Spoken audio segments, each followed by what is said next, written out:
as this sport from the women's side? What do you hope to see within like the next 3 to 5 years from the sport? I think the next 3 to 5 years, I'm just gonna see the sport grow into popularity. There's still not a whole lot of females that train, but I do believe that each year it's just gonna keep getting more popular and popular. And you know, I just think that already my division, which is strawweight 115, is already stacked. I just think that there's just gonna be so much more competition, and I just have to work harder and just outwork everyone and just really just take care of my body, train smart, and do the best I can at the end of the day. Awesome, awesome. And as far as like, brand building and potentially getting sponsors, like, would you be opposed to like showing up like in movie roles and anything like that of the sort? Oh yeah, I wouldn't be opposed to showing up in movie roles. I've actually, since I was a little kid, I've always wanted to be a stunt person or, just be in one of those martial arts films and Okay. yeah, just do those cool flippy, kicky scenes and stuff. So yeah, I definitely wouldn't be opposed. I definitely have to get my name out there, get some wins, turn pro, and and I would definitely figure it out from there. So Awesome. I'll definitely keep that in mind, Amanda, because I've had a professional stunt double on my podcast like late last year, and she's been, even though she's a taller woman, she's been a stunt double for Gabrielle Union, and she was just like kind of expressing how much of an advantage she has in her profession because of her athletic and sports background. So with like seeing you, that's definitely like an extra little thing on the side to, further boost your brand. So my brain was just clicking there. Yep, yep. yeah, right. I definitely see that in the future. I Yeah, I've always wanted to I've always looked up to Bruce Lee and just the stuff he's done. And I kind of have his background. I have a background of traditional martial arts, so I feel like I'm pretty flexible. I could be pretty flexible with the scenes. I could do traditional martial arts. I could do wrestling, jujitsu, boxing, and I could do any martial arts scene pretty much. And yeah, I just think it'd be fun. Uh-huh. Uh-huh. To, expand your horizons a little bit. That probably open you up to, a wider pool of sponsors. Now, we can't let our guests leave without putting them on the spot at least once. So, you're like guest number 87, and most guests get stumped on this question. So here it goes. If you were coming up with a movie on your life story thus far, what would be the title of the movie? Which actress would play you and why? Oh gosh, that's uh that's a good question. Shit, I never even thought of that. I do not watch movies a lot. I'm trying to think who would be a good actress to play my story. I do not know. I really have no clue. And you asked me the title? Mhm. Yep, and think of, like some of the challenges that you faced, hurdles you've had to overcome. That may help with like coming up with the title. Hmm. I guess I. Uh, oh, geez, I just don't know. I have no idea. I'm so stumped right now. I guess the title would be The Journey of Amanda Mitchell if it were to be a documentary film, and it would pretty much um, just be a biography of me just growing up and just pursuing MMA, and then yeah, I guess just trying to film the realistic journey of an MMA fighter because it's not easy at all. It's a It's movie within comes itself. it comes with a lot of struggles. Like in the past, I've definitely I wouldn't say I've been inconsistent, but I've definitely had some period of time where I was like, am I good enough or not? And some Yeah, and it's all mental. You just have to Get just out of get your own past head. it. Yeah, I have to get out of my own head a lot, and it's just I think at the end of the day, it's just consistency and just the right mentality. But leading back to the movie question, I still have no idea who would uh play me. I have no idea, but yeah, I would say the title would be The Journey of Amanda Mitchell or The Journey of a MMA Fighter, something like that. And yeah, it would just probably be a video of me growing up. And yeah, fun fact, I was actually adopted from China. So Okay. yeah, it's kind of that's I guess it would. I guess the beginning would start as maybe a little kid in China getting adopted to America, where they can pursue their dreams and be whoever they want to be. And yeah, that person chose MMA as a sport, and I think that'd be a good plot. Very different plot A because great plot, not a good plot, a great plot. That's a real movie.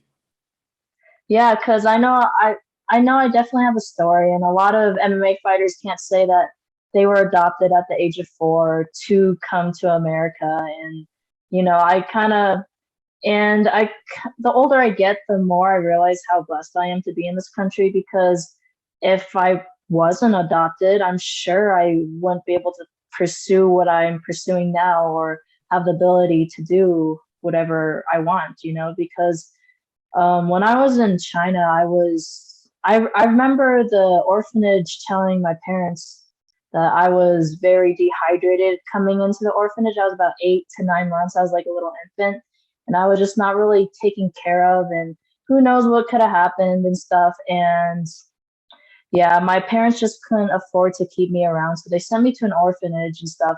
But my parents had some issues getting me, financial issues. And so it was delayed for I really don't know, 2 to 3 years.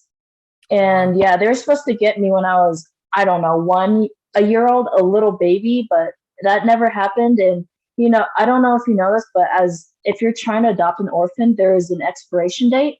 And so they're not, I was expired and they were, I wasn't supposed to be adopted at all because my current family that adopted me just took too long. And for some reason my orphanage decided to, I don't know, I guess keep me around because I wasn't supposed to be adopted because I was just, yeah, no one wanted to adopt me. And yeah, my foster parent current my current foster parents just had problems getting me. But it's a miracle that they got me because they weren't supposed to get me at all because yeah, again, I was past the expiration date to be adopted. I was getting older. 4 years old is pretty old to be adopted at. And so I was on the verge of probably getting kicked out, honestly. So I'm just happy that I got here and that I have a family. So Beautiful, beautiful. We would both have some awesome movies. As you're speaking, PBS has a docu-series called American Portraits. When you get a chance, just Google up PBS American Portraits, and they featured me on there because my story is also, I'm originally from another country as well.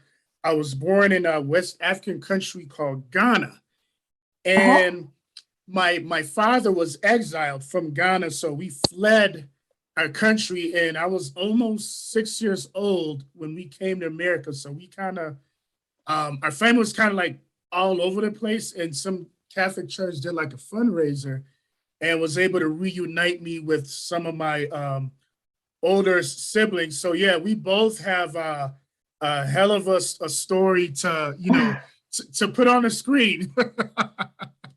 Right. Yep, yep. I feel like my life would definitely be very well documented, very interesting. So, and in fact, I think my parents were saying that, like, I think the whole country of China petitioned for me to, uh, I guess, stay in the orphanage so my parents could adopt me. Because, yeah, technically, I think something like past a certain amount of time, like the kids just like out of the orphanage pool. So yeah, the whole country of China like petitioned for me to have a family. So I guess I don't know if you're religious or not.